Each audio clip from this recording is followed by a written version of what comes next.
Hello, dear readers. Welcome to Novel Spotlight. This is an audiobook of the novel The Midnight Library by Matt Haig. Part 32.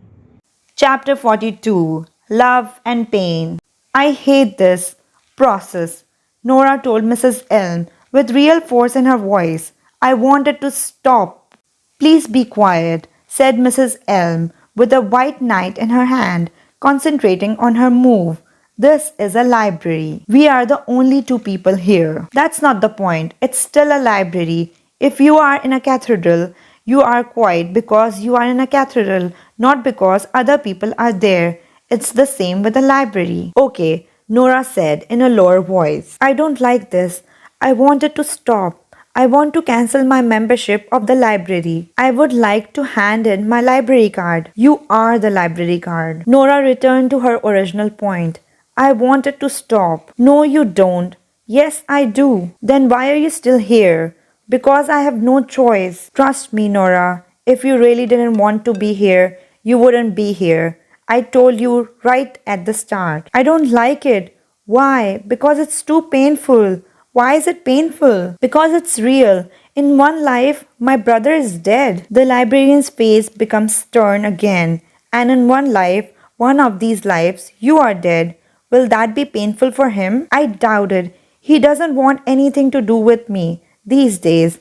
He had his own life, and he blames me that it was unfulfilled. So, this is all about your brother. No, it's about everything. It seems impossible to live without hurting people. That's because it is. So why live at all? Well, in fairness, dying hurt people too. Now, what life do you want to choose next? I don't. What? I don't want another book. I don't want another life. Mrs. Elm's face went pale, like it had done all those years ago when she had got the call about Nora's death. Nora felt a trembling beneath her feet. A minor earthquake. She and Mrs. Elm held onto the shelves as the book fell to the floor. The lights flickered and then went dark completely. The chessboard and the table flipped over. Oh no, said Mrs. Elm. Not again. What's the matter? You know what the matter is. This whole place exists because of you. You are the power source. When there is a severe disruption in that power source, the library is in jeopardy. It's you, Nora. You are giving up at the worst possible moment. You can't give up, Nora. You have more to offer, more opportunities to have. There are so many versions of you out there. Remember how you felt after the polar bear? Remember how much you wanted life? The polar bear. The polar bear. Even these bad experiences are serving a purpose. Don't you see? She saw. The regrets she had been living with most of her lives were wasted ones. Yes, the minor earthquake subsided, but there were books scattered everywhere, all over the floor. The lights had come back on, but still flickered. I'm sorry, said Nora. She started trying to pick up the books and put them back in place. No, snapped Mrs. Elm. Don't touch them. Put them down.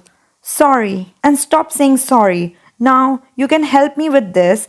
This is safer. She helped Mrs. Elm pick up the chess piece and set up the board for a new game, putting the table back in place too. What about all the books on the floor? Are we just going to leave them? Why do you care? I thought you wanted them to disappear completely. Mrs. Elm may well have just been a mechanism that existed in order to simplify the intricate complexity of the quantum universe.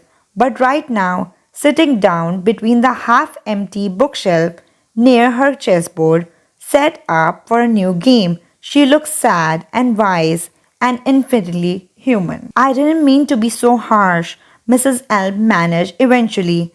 That's okay. I remember when you started playing chess in the school library, you used to lose your best player straight away. She said you'd go and get the queen or the rooks right out there, and they'd be gone. And then you would act like the game was lost because you were just left with pawns and knights or two. Why are you mentioning this now? Mrs. Elm saw a loose thread on her cardigan and tucked it inside her sleeves, then decided against it and let it loose again. You need to realize something if you are ever to succeed at chess. she said, as if Nora had nothing bigger to think about. And the thing you need to realize is this: the game is never over until it is over. It isn't over if there is a single pawn still on the board. If one side is down to a pawn and a king, and the other side have every player, there is still a game. And even if you were a pawn, maybe we all are, then you should remember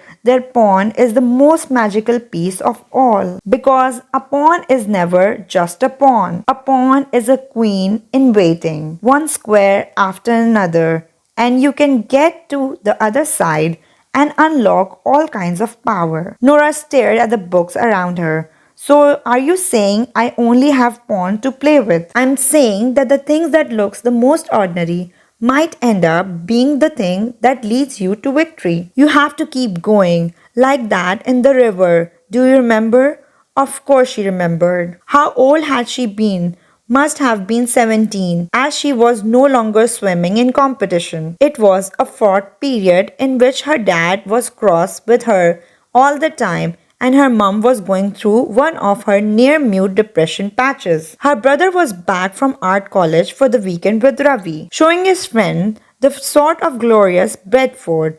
Joe has arranged an impromptu party by the river with music and beer and tons of weed and girls who were frustrated. Joe wasn't interested in them. Nora had been invited and drank too much and somehow got talking to Ravi about swimming. So, could you swim in the river? He asked her. Sure. No, you couldn't, someone else had said. And so, in the moment of idiocy, she had decided to prove them wrong. And by the time her stoned and heavily inebriated older brother realized what she was doing, it was too late. The swim was well underway. As she remembered this, the corridor at the end of the aisle in the library turned from stone to flowing water. And even if the shelves around her stayed where they were, the tiles beneath her feet now sprouted grass and the ceiling above her became sky. But unlike when she disappeared into another version of present, Mrs. Elm and the books remained. She was half in the library and half inside the memory. She was staring at someone in the corridor's river. It was her young self in the water, as the last of the summer light dissolved towards dark. For the next part, stay tuned to Novel Spotlight. And please like, share, and subscribe.